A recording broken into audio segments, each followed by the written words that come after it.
Hi dear students, welcome to Innovations Technical Institute. QSAT BTech ലെറ്റിൻ്റെ notification വന്നിട്ടുണ്ട്. QSAT എന്ന് പറഞ്ഞാൽ കേരളത്തിലെ ഒരു മെയിൻ യൂണിവേഴ്സിറ്റിയാണ് Cochin university of science and technology. QSATൻ്റെ അണ്ടറിൽ കേരളത്തിൽ 2 എഞ്ചിനീയറിംഗ് കോളേജുകളാണുള്ളത്. അതിലൊന്നാമത്തത് സ്കൂൾ ഓഫ് എഞ്ചിനീയറിംഗ് കളമശ്ശേരി, ഇതാണ് മെയിൻ ക്യാമ്പസ് 1. രണ്ടാമത്തത് Cochin university college of engineering Kuttanad campus 2. അപ്പോൾ ഈ 2 എഞ്ചിനീയറിംഗ് കോളേജുകളിൽ BTech ഡിഗ്രി ചെയ്യാൻ ആഗ്രഹിക്കുന്ന പോളിടെക്നിക് ഡിപ്ലോമ വിദ്യാർത്ഥികൾക്ക് ഈ ഒരു എൻട്രൻസ് എക്സാമിന് അപ്ലൈ ചെയ്യാം. അപ്പോൾ ഈ ഒരു എക്സാമിന് അപ്ലൈ ചെയ്യാനുള്ള മിനിമം ക്വാളിഫിക്കേഷൻ എന്ന് പറഞ്ഞാൽ 3 വർഷത്തെ diploma, any 3 year diploma in engineering awarded by board of technical education. 3 വർഷം ഡിപ്ലോമ പഠിച്ചവർക്ക്, പോളിടെക്നിക്കിൽ 3 വർഷം ഡിപ്ലോമ പഠിച്ചവർക്കും 2 വർഷം ഡിപ്ലോമ പഠിച്ചവർക്ക് അപ്ലൈ ചെയ്യാം. അതായത് പോളിടെക്നിക്കിലും ലാറ്ററൽ എൻട്രി സ്കീം ഉണ്ട്. പോളിടെക്നിക്കിൽ സെക്കൻഡ് ഇയറിലോട്ട് വന്ന സ്റ്റുഡൻസ് ഉണ്ടാവും, അവർ 2 വർഷമാണ് ഡിപ്ലോമ പഠിക്കുക, സെക്കൻഡ് ഇയറും തേർഡ് ഇയറും അവർക്കും അപ്ലൈ ചെയ്യാം. പിന്നെ ഫസ്റ്റ് ഇയർ മുതൽ 3 വർഷം ഡിപ്ലോമ പഠിച്ചവർക്കും അപ്ലൈ ചെയ്യാം. ഇപ്പോൾ ഫൈനൽ ഇയർ പഠിക്കുന്ന സ്റ്റുഡൻസിനും അതുപോലെ പാസ് ഔട്ട് സ്റ്റുഡൻസിനും അപ്ലൈ ചെയ്യാം. പിന്നെ സിപ്പറ്റിൽ നിന്ന് 3 വർഷത്തെ പ്ലാസ്റ്റിക് ടെക്നോളജി അല്ലെങ്കിൽ പ്ലാസ്റ്റിക് മൗൾഡ് ടെക്നോളജിയിൽ ഡിപ്ലോമ പഠിച്ചവർക്കും ഈ ഒരു എൻട്രൻസ് എക്സാമിന് അപ്ലൈ ചെയ്യാം. അപ്പോൾ BTech ലാറ്ററൽ എൻട്രി സ്കീം എന്ന് പറഞ്ഞാൽ നമുക്കറിയാം, പോളിടെക്നിക് ഡിപ്ലോമ സ്റ്റുഡൻസിന് BTech ഡിഗ്രി 4 വർഷം പഠിക്കേണ്ട, 3 വർഷം പഠിച്ചാൽ മതി. +2 കഴിഞ്ഞവർ ഡയറക്റ്റ് BTechന് പോകുമ്പോൾ 4 വർഷം പഠിക്കണം, first year, second year, third year, fourth year. Diploma സ്റ്റുഡൻസിന് പോളിടെക്നിക്കിൽ ഡിപ്ലോമ പഠിച്ചവർക്ക് ഫസ്റ്റ് ഇയർ പഠിക്കേണ്ട, second year, third year, fourth year 3 വർഷം പഠിച്ചാൽ മതി. അതായത് ഡയറക്റ്റ് സെക്കൻഡ് ഇയറിലോട്ട് അഡ്മിഷൻ കിട്ടും. ഇപ്പോൾ QSATൻ്റെ ഈ 2 കോളേജുകളിൽ നിങ്ങൾക്ക് സെക്കൻഡ് ഇയറിലോട്ട് അഡ്മിഷൻ കിട്ടണമെന്നുണ്ടെങ്കിൽ ഈ ഒരു എൻട്രൻസ് എക്സാമിന് അപ്ലൈ ചെയ്യണം. നല്ല റാങ്ക് കിട്ടി കഴിഞ്ഞാൽ നിങ്ങൾക്ക് എന്ത് ചെയ്യാം, 2 കോളേജുകളിൽ നിങ്ങൾക്ക് BTech ഡിഗ്രി ചെയ്യാം. അപ്പോൾ നിങ്ങൾ ഡിപ്ലോമക്ക് പഠിക്കുന്ന ബ്രാഞ്ച് ചെയ്തായിക്കോട്ടെ, നിങ്ങൾക്ക് ഈ 2 കോളേജുകളിൽ ഒരുപാട് ബ്രാഞ്ചുകളുണ്ട്, ഏത് ബ്രാഞ്ചിലോട്ട് നിങ്ങൾക്ക് അപ്ലൈ ചെയ്യാൻ പറ്റും. അപ്പോൾ പോളിടെക്നിക്കിൽ ഡിപ്ലോമ പഠിച്ചവർക്ക് ഏത് ബ്രാഞ്ചിലോട്ട് അപ്ലൈ ചെയ്യാം. സിപ്പറ്റിൽ ഡിപ്ലോമ പഠിച്ചവർക്ക് 2 ബ്രാഞ്ചിലോട്ട് അപ്ലൈ ചെയ്യാൻ പറ്റുള്ളൂ, polymer science and engineering and mechanical engineering. ഇനി ഇതിന് നിങ്ങൾക്ക് 60%, മിനിമം ഡിപ്ലോമക്ക് 60% മാർക്ക് വേണം. പിന്നെ അപ്പർ ഏജ് ലിമിറ്റ് എന്ന് പറഞ്ഞാൽ, മാക്സിമം ഏജ് എന്ന് പറഞ്ഞാൽ 25 ഇയേഴ്സ് ആണ്. ഇവിടെ നമുക്ക് ഈ ഒരു എൻട്രൻസ് എക്സാമിന് 5 സബ്ജക്റ്റാണ് പഠിക്കാനുള്ളത്.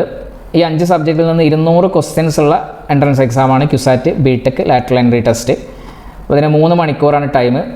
ഇവിടെ നിങ്ങൾ ഒരു ക്വസ്റ്റ്യൻ ശരിയാക്കി കഴിഞ്ഞാൽ നിങ്ങൾക്ക് 3 മാർക്ക് കിട്ടും, 3 mark for each correct answer. അപ്പോൾ ടോട്ടൽ മാർക്ക് വരെ 600 ആണ്. ഇനി നിങ്ങൾ ഒരു ക്വസ്റ്റ്യൻ തെറ്റിച്ച് കഴിഞ്ഞാൽ നിങ്ങൾക്ക് കിട്ടിയ മാർക്കിൽ നിന്ന് 1 മാർക്ക് കുറയും. അപ്പോൾ നെഗറ്റീവ് മാർക്കിംഗ് ഉണ്ട്. Each wrong answer 1 mark will be deducted. അപ്പോൾ അറിയുന്ന ക്വസ്റ്റ്യൻസ് നിങ്ങൾ അറ്റൻഡ് ചെയ്താൽ 3 മാർക്ക് കിട്ടും. അറിയാത്ത ക്വസ്റ്റ്യൻസ് നിങ്ങൾ കറക്കി കുത്തി കഴിഞ്ഞാൽ, അവിടെ അത് തെറ്റിക്കഴിഞ്ഞാൽ നിങ്ങൾക്ക് കിട്ടിയ മാർക്ക് നഷ്ടപ്പെടും. അപ്പോൾ അറിയുന്ന ക്വസ്റ്റ്യൻസ് മാത്രം ആൻസർ ചെയ്യുക, അറിയാത്ത ക്വസ്റ്റ്യൻസ് സ്കിപ്പ് ചെയ്യുക. ഇനി ഇവിടെ 5 സബ്ജക്റ്റുകൾ ഉണ്ടെന്ന് പറഞ്ഞു. ഏതൊക്കെയാണ് ഈ 5 സബ്ജക്റ്റുകൾ നോക്കാം. അതിൽ ഒന്നാമത്തത് മാത്തമാറ്റിക്സ് ആണ്, 50 ക്വസ്റ്റ്യൻസ് ആണ് മാത്സിൽ നിന്ന് വരിക. രണ്ടാമത് ജനറൽ എഞ്ചിനീയറിംഗ്, ഇതിൽ വരുന്നത് basics of civil engineering, basics of mechanical engineering, basics of electrical engineering, basics of electronics and communication engineering and computer science engineering. അപ്പോൾ 5 എഞ്ചിനീയറിംഗ് ബ്രാഞ്ചുകളുടെ ബേസിക്സ് ആണ് ജനറൽ എഞ്ചിനീയറിംഗിൽ പഠിക്കാനുള്ളത്. 50 ക്വസ്റ്റ്യൻസ് ആണ് ഈ ഒരു സബ്ജക്റ്റിൽ നിന്ന്. മൂന്നാമത്തെ എഞ്ചിനീയറിംഗ് മെക്കാനിക്സിൽ നിന്ന് 40 ക്വസ്റ്റ്യൻസ് ആണ് വരിക. നാലാമത്തെ എഞ്ചിനീയറിംഗ് ഗ്രാഫിക്സിൽ നിന്ന് 40 ക്വസ്റ്റ്യൻസ്. അഞ്ചാമത്തെ ഇംഗ്ലീഷിൽ 20 ക്വസ്റ്റ്യൻസ് ആണ് വരിക. അങ്ങനെ ടോട്ടൽ 600 ക്വസ്റ്റ്യൻസ്. അപ്പോൾ ഈ സബ്ജക്റ്റുകൾ എന്ന് പറഞ്ഞാൽ BTech ഫസ്റ്റ് ഇയറിലെ സെലക്റ്റഡ് സബ്ജക്റ്റുകളാണ്. അപ്പോൾ ഇതിൻ്റെയൊക്കെ ക്ലാസ്സുകൾ ഇന്നോവേഷൻസിൽ അവൈലബിൾ ആണ്, ഓൺലൈനായിട്ടും ഓഫ്ലൈനായിട്ടും അവൈലബിൾ ആണ്. അപ്പോൾ ഇവിടെ നമുക്ക് QSAT BTech ലെറ്റിനാണ് ഈ 5 സബ്ജക്റ്റുകൾ പഠിക്കാനുള്ളത്. KTU BTech ലെറ്റ് വരുന്ന സമയത്ത് ചെറിയ വ്യത്യാസങ്ങളുണ്ട്. എഞ്ചിനീയറിംഗ് ഗ്രാഫിക്സ് നമുക്ക് QSATന് മാത്രമേ ഉള്ളൂ. KTU BTech ലെറ്റിൻ്റെ നോട്ടിഫിക്കേഷൻ വന്നിട്ടില്ല. അപ്പോൾ QSAT BTech ലെറ്റിന് അപ്ലൈ ചെയ്യാനുള്ള വെബ്സൈറ്റ് admissions.qsat.ac.in. അപ്പോൾ ഇതെങ്ങനെയാണ് അപ്ലൈ ചെയ്യാന്നുള്ളത് ഞാൻ പറഞ്ഞുതരാം. അപ്പോൾ ഇവിടെ നമുക്ക് ആപ്ലിക്കേഷൻ ഫീ വരുന്നത് 1500 ആണ്. ഓൺലൈൻ രജിസ്ട്രേഷൻ സ്റ്റാർട്ട് ചെയ്തിട്ടുണ്ട് 6/2/2025 ടു 10/3/2025. 2025 മാർച്ച് 10 വരെ നമുക്ക് ഓൺലൈൻ രജിസ്റ്റർ ചെയ്യാം. എക്സാമിൻ്റെ ഡേറ്റ് വരുന്നത് 12th മെയ് ആണ്. 2025 മെയ് 12. ഇവിടെ CBT ആണ്, കമ്പ്യൂട്ടർ ബേസ്ഡ് ടെസ്റ്റാണ്. അപ്പോൾ എക്സാം സെൻറ്ററിൽ നിങ്ങൾ കമ്പ്യൂട്ടർ ലാബിൽ ഇരുന്നിട്ടായിരിക്കും എക്സാം എഴുതുക. അപ്പോൾ കമ്പ്യൂട്ടറിൽ ക്വസ്റ്റ്യൻ ഉണ്ടാകും, ക്വസ്റ്റ്യൻ വായിക്കുക, എന്നിട്ട് കറക്റ്റ് ആൻസർ നിങ്ങൾക്ക് അവിടെ ടിക്ക് ചെയ്താൽ മതി. OMR ബേസ്ഡ് ആകുമ്പോൾ നിങ്ങൾ OMR ഷീറ്റിൽ ബബിൾ ചെയ്യാണ് ചെയ്യുക. അത് KTU BTech LET OMR based entrance എക്സാമാണ്. QSAT BTech LET computer based ടെസ്റ്റാണ്. ഇനി എക്സാമിന് ടൈം വരുന്നത് ഉച്ചയ്ക്ക് ശേഷമാണ്, 2:30 PM to 5:30 PM. ഓക്കെ, നമ്മൾ പറഞ്ഞ 2 കോളേജുകളാണ് QSATൻ്റെ അണ്ടറിലുള്ളത്. അപ്പോൾ ഈ 2 കോളേജുകളിലെ ഫീസ് സ്ട്രക്ചർ നോക്കാം. അപ്പോൾ നമുക്ക് 2 ടൈപ്പ് സീറ്റുകളാണുള്ളത്. സ്റ്റേറ്റ് മെറിറ്റും ഉണ്ട്, ഓൾ ഇന്ത്യ മെറിറ്റും ഉണ്ട്. അപ്പോൾ സ്റ്റേറ്റ് മെറിറ്റ് ആണെങ്കിൽ നമുക്കൊരു സെമസ്റ്ററിന് വരുന്ന ട്യൂഷൻ ഫീസ് 24,810 ആണ്. ഓൾ ഇന്ത്യ മെറിറ്റ് ആണെങ്കിൽ ഒരു സെമസ്റ്റർ വരുന്ന ഫീസ് എന്ന് പറഞ്ഞാൽ 45,420 ആണ്. ഇവിടെ ഇത് ഓരോ സെമ്മിലും നിങ്ങൾ അടക്കേണ്ട ഫീസാണ്. നിങ്ങൾ ചേരുന്ന സമയത്ത് നിങ്ങൾ സെക്കൻഡ് ഇയറിലോട്ട് ചേരുന്നത് തേർഡ് സെമ്മിൽ നിങ്ങൾ അഡ്മിഷൻ എടുക്കുമ്പോൾ ഏകദേശം ഈ ഒരു ഫീസിൻ്റെ കൂടെ യൂണിവേഴ്സിറ്റി ഫീ, കോഷൻ ഡെപ്പോസിറ്റ്, അങ്ങനെ ഒരുപാട് ഫീസുകളുണ്ടാവും. ഇതെല്ലാം കൂടെ കൂട്ടി നിങ്ങൾക്ക് ഏകദേശം 30,570 രൂപ പേയ്മെൻറ്റ് ചെയ്യണം. അത് കഴിഞ്ഞ പ്രാവശ്യത്താണ്, ഇപ്രാവശ്യം ചിലപ്പോൾ ചെറിയ വ്യത്യാസം ഉണ്ടാവും. ഇനി അതുപോലെ ഓൾ ഇന്ത്യ മെറിറ്റിലാണെങ്കിലും ബാക്കി ഫീസെല്ലാം കൂടെ ചേർത്ത് ചേരുന്ന സമയത്ത് 53,180 നിങ്ങൾ പേയ്മെൻറ്റ് ചെയ്യണം. പിന്നെ ഓരോ സെമ്മിലും ഈ ഒരു ഫീസാണ് വരിക. അപ്പോൾ ഇതിൽ 2 ബ്രാഞ്ചുകൾക്ക് ഇത്ര ഫീസ് വരുന്നില്ല. അതായത് പോളിമർ സയൻസ്, ഇൻസ്ട്രുമെൻറ്റേഷൻ, ഈ 2 ബ്രാഞ്ചിന് നമുക്ക് 20,000 താഴെ ഫീസ് വരുന്നുള്ളൂ. അതിൽ പോളിമർ സയൻസ് ആണെങ്കിൽ 11,270 ട്യൂഷൻ ഫീസ് വരുന്നത്. ഇൻസ്ട്രുമെൻറ്റേഷൻ ആണെങ്കിൽ 16,890 വരുന്നത്. ബാക്കി ബ്രാഞ്ചുകളുടെ ഫീസാണ് ഞാനിവിടെ പറഞ്ഞത്. ഓക്കെ. പിന്നെ SC, ST, OEC സ്റ്റുഡൻസിന് ട്യൂഷൻ ഫീസ് ഉണ്ടാവില്ല. അവർക്ക് മെയിനായിട്ട് കോഷൻ ഡെപ്പോസിറ്റ് ഒരു 1,500 രൂപ മാത്രമേ വരുള്ളൂ. ഇനി ഇവിടെ എങ്ങനെയാണ് സീറ്റ് ഡിസ്ട്രിബ്യൂഷൻ ഉള്ളത് നോക്കാം. നമുക്ക് ടോട്ടൽ സീറ്റിൻ്റെ 10% ലെറ്റ് സ്റ്റുഡൻസിനുള്ളത്. അതേപോലെ ഫസ്റ്റ് ഇയറിലെ വേക്കൻറ്റ് സീറ്റും ഉണ്ടാവും. അപ്പോൾ ക്യുസാറ്റിൻ്റെ ഒരു കോളേജിൽ ഇപ്പോൾ കമ്പ്യൂട്ടർ സയൻസിന് ഫസ്റ്റ് ഇയറിൽ 60 സീറ്റാണ്. അപ്പോൾ ഈ 60 സീറ്റിലോട്ട് +2 കഴിഞ്ഞ സ്റ്റുഡൻസാണ് വരിക. ഇനി സെക്കൻഡ് ഇയർ ആകുമ്പോൾ ഈ 60ൻ്റെ കൂടെ 6 സീറ്റ് ആഡ് ചെയ്യും. ഇത് ഡിപ്ലോമ സ്റ്റുഡൻസിനുള്ള സീറ്റാണ്. അപ്പോൾ 10% സീറ്റ് 6 സീറ്റാണ് വരിക. അപ്പോൾ ടോട്ടൽ സെക്കൻഡ് ഇയർ ആകുമ്പോൾ 66 സീറ്റ് ഉണ്ടാവും. പിന്നെ ഫസ്റ്റ് ഇയറിൽ ഇപ്പോൾ 60 സീറ്റ് ഫില്ലായില്ല, ഒരു 55 സീറ്റൊക്കെ അല്ലെങ്കിൽ 50 സീറ്റൊക്കെ ഫില്ലായുള്ളൂ. അപ്പോൾ ബാക്കി സീറ്റുകളും ലെറ്റ് സ്റ്റുഡൻസിന് കിട്ടും. ഇനി ഇതിൽ ഈ 6 സീറ്റിൽ ഡിപ്ലോമ സ്റ്റുഡൻസിൻ്റെ ടോട്ടൽ സീറ്റിൻ്റെ പകുതി സീറ്റ് സ്റ്റേറ്റ് മെറിറ്റും പകുതി സീറ്റ് ഓൾ ഇന്ത്യ മെറിറ്റാണ്. നമുക്ക് 2 മെറിറ്റ് ഉണ്ട്. അതിൽ ഒന്ന് ഓൾ ഇന്ത്യ മെറിറ്റാണ്. 50% of total seats under all India merit. പിന്നെ അടുത്തത് state merit and 50% are under state merit. അപ്പോൾ ഇതിൽ കേരളത്തിൻ്റെ പുറത്തു നിന്ന് എൻട്രൻസിന് അപ്ലൈ ചെയ്യുന്ന സ്റ്റുഡൻസ് ഉണ്ട്. അപ്പോൾ അവർക്ക് ഓൾ ഇന്ത്യ മെറിറ്റിലേ കൊടുക്കാൻ പറ്റുള്ളൂ. അപ്പോൾ ഓൾ ഇന്ത്യ മെറിറ്റിൽ ഫീസ് കൂടുതലാണ്, ഞാൻ നേരത്തെ പറഞ്ഞു. കേരളത്തിലുള്ള സ്റ്റുഡൻസിന് സ്റ്റേറ്റ് മെറിറ്റിലും അപ്ലൈ ചെയ്യാം, ഓൾ ഇന്ത്യ മെറിറ്റിലും അപ്ലൈ ചെയ്യാം. സ്റ്റേറ്റ് മെറിറ്റിൽ അപ്ലൈ ചെയ്യണം നല്ലത്, നമുക്ക് ഫീസ് കുറവാണ്. ഓൾ ഇന്ത്യ മെറിറ്റിൽ ഫീസ് കൂടും. അപ്പോൾ നിങ്ങൾക്ക് നല്ല റാങ്ക് ഉണ്ടെങ്കിൽ നിങ്ങൾക്ക് സ്റ്റേറ്റ് മെറിറ്റിൽ അഡ്മിഷൻ കിട്ടും. റാങ്ക് പിറകിലോട്ട് വരികയാണെങ്കിൽ ചിലപ്പോൾ ഓൾ ഇന്ത്യ മെറിറ്റിലേ കിട്ടുള്ളൂ. അത് പിന്നെ നിങ്ങൾക്ക് കൊടുക്കണോ വേണ്ടെന്നൊക്കെയുള്ളത് ഇപ്പോൾ തീരുമാനിക്കേണ്ട. ഇപ്പോൾ നിങ്ങൾ രജിസ്റ്റർ ചെയ്തിട്ടാൽ മതി. എന്നിട്ട് എക്സാം ചെയ്തതിന് ശേഷം റാങ്ക് ലിസ്റ്റ് വന്നതിന് ശേഷം ഓപ്ഷൻ രജിസ്ട്രേഷൻ ഉണ്ട്. ആ സമയത്ത് നിങ്ങൾക്ക് ഇത് രണ്ടും ചൂസ് ചെയ്യാം. സ്റ്റേറ്റ് മെറിറ്റ് മാത്രം വേണമെങ്കിൽ അത് ചൂസ് ചെയ്യാം, അല്ലെങ്കിൽ രണ്ടും ചൂസ് ചെയ്യാം. അപ്പോൾ ഇവിടെ ഓൾ ഇന്ത്യ മെറിറ്റ് കിട്ടിക്കഴിഞ്ഞാൽ കൂടുതൽ ഫീസ് അടക്കേണ്ടി വരും. ഓക്കെ.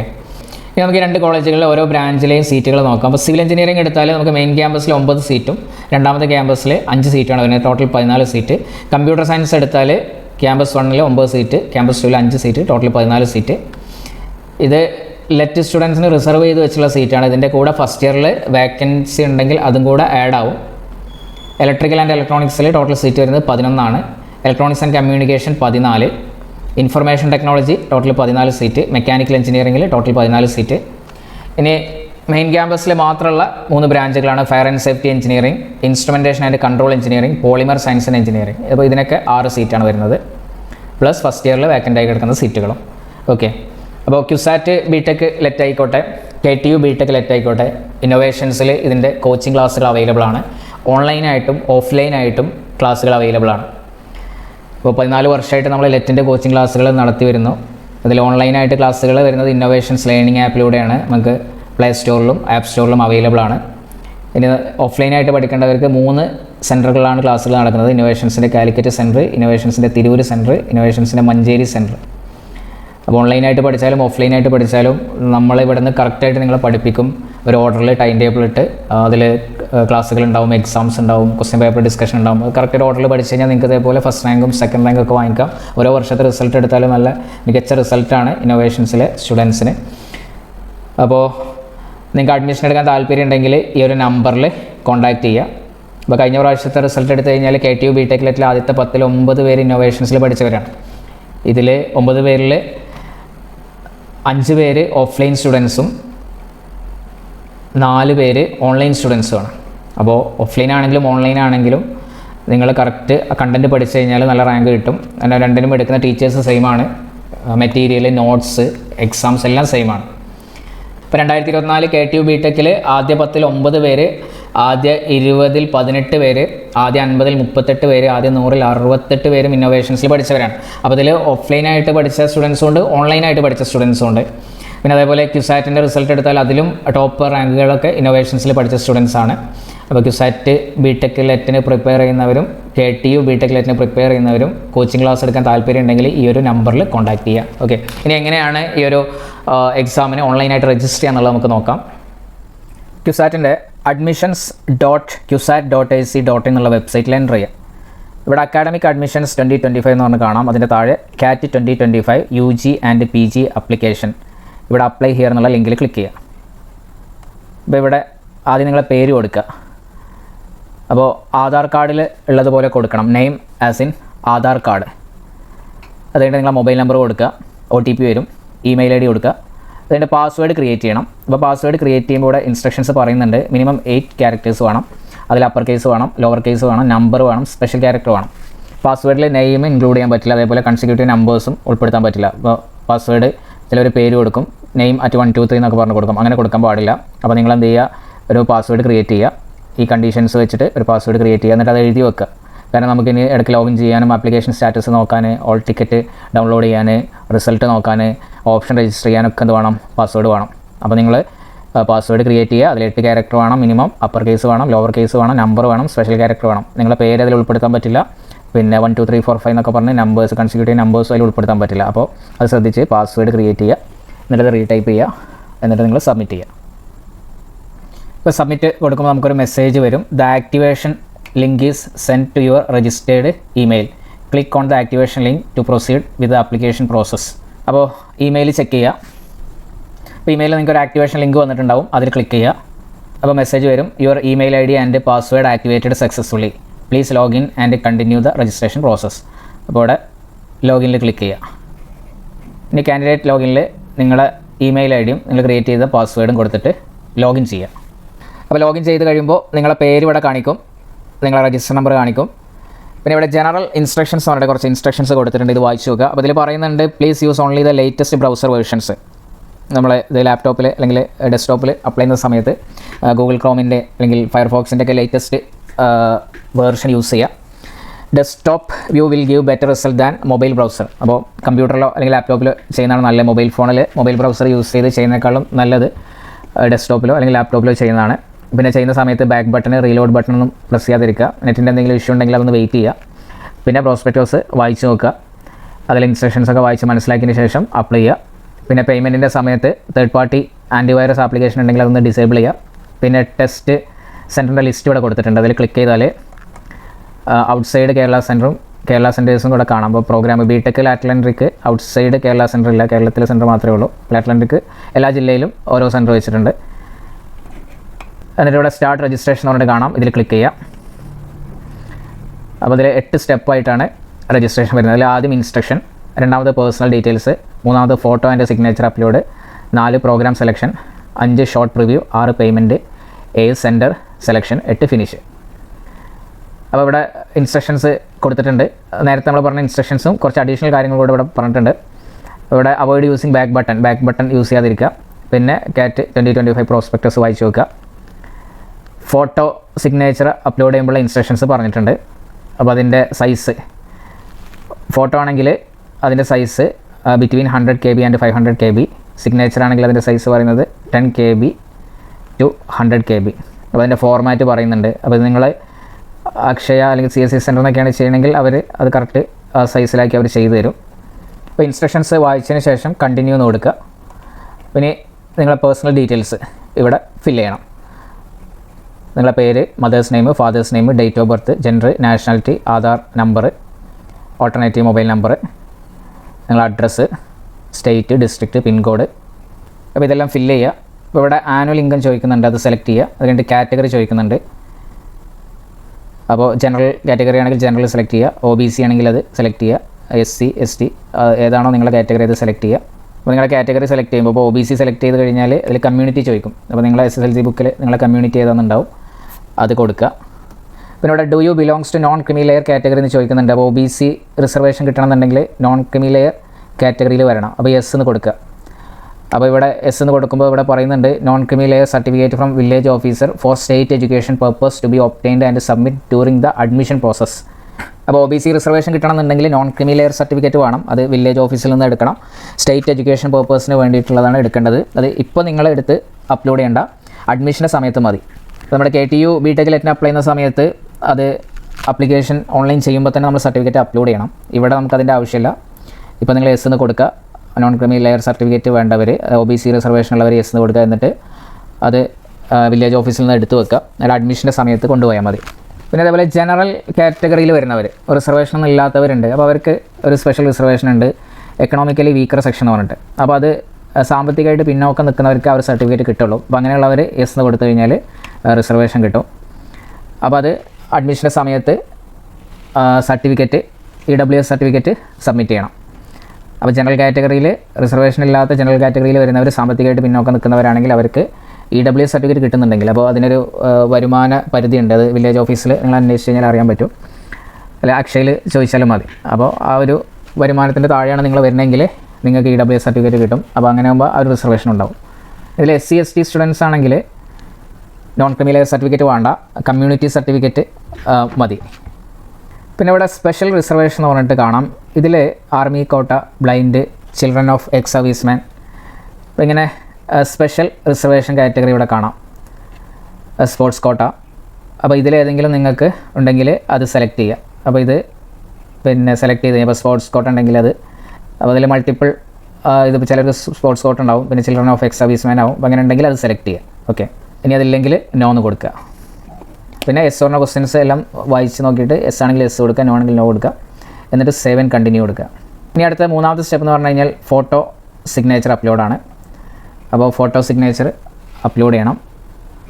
അപ്പോൾ അതിൻ്റെ ഫോർമാറ്റും സൈസും ഇവിടെ പറയുന്നുണ്ട്. അപ്പോൾ അത് പ്രകാരം ഫോട്ടോ സിഗ്നേച്ചർ അപ്ലോഡ് ചെയ്യുക. ഇപ്പോൾ ഫോട്ടോ സിഗ്നേച്ചർ അപ്ലോഡ് ചെയ്യുക, എന്നിട്ട് സേവ് ആൻഡ് കണ്ടിന്യൂ എന്ന് കൊടുക്കുക. ഇനി അടുത്ത പ്രോഗ്രാം സെലക്ഷനാണ്.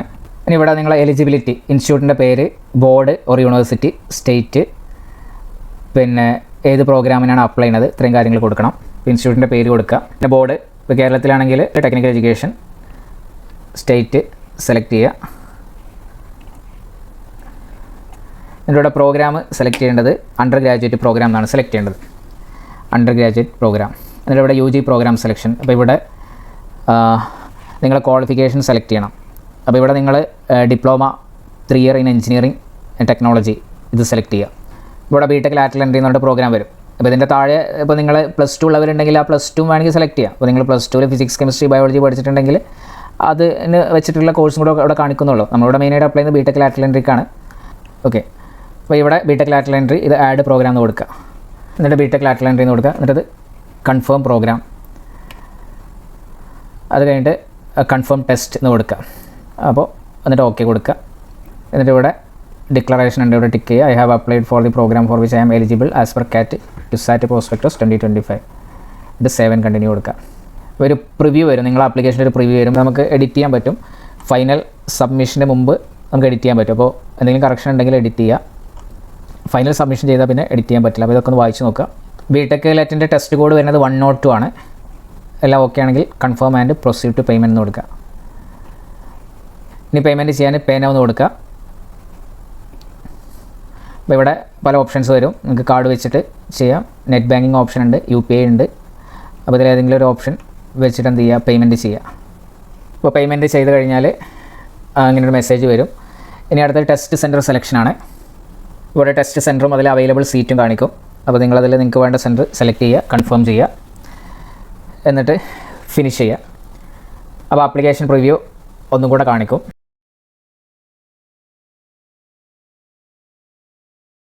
എന്നിട്ട് ഇവിടെ go home page and final submit അതിൽ കൊടുക്കുക. ഇപ്പോൾ നിങ്ങളെ ആപ്ലിക്കേഷൻ കംപ്ലീറ്റ് ആയി. ഇവിടെ ഒരു മെസ്സേജ് വരും, your application submission process is complete. The verification of the application details is pending and the status will be updated soon in your profile. ഇവിടെ status എന്ന് പറഞ്ഞിട്ട് കാണിക്കും, ആപ്ലിക്കേഷൻ അവൈറ്റിംഗ് അപ്രൂവൽ. അപ്പോൾ നിങ്ങൾ കുറച്ച് ദിവസം കഴിഞ്ഞിട്ട് ലോഗിൻ ചെയ്ത് നോക്കുക. അപ്പോൾ വെരിഫൈ ചെയ്ത് കഴിഞ്ഞാൽ ഇവിടെ അപ്രൂവ്ഡ് എന്ന് പറഞ്ഞിട്ട് വരും. ഓക്കെ, അപ്പോൾ ഇങ്ങനെയാണ് ഓൺലൈനായിട്ട് രജിസ്റ്റർ ചെയ്യുക. Okay, thank you.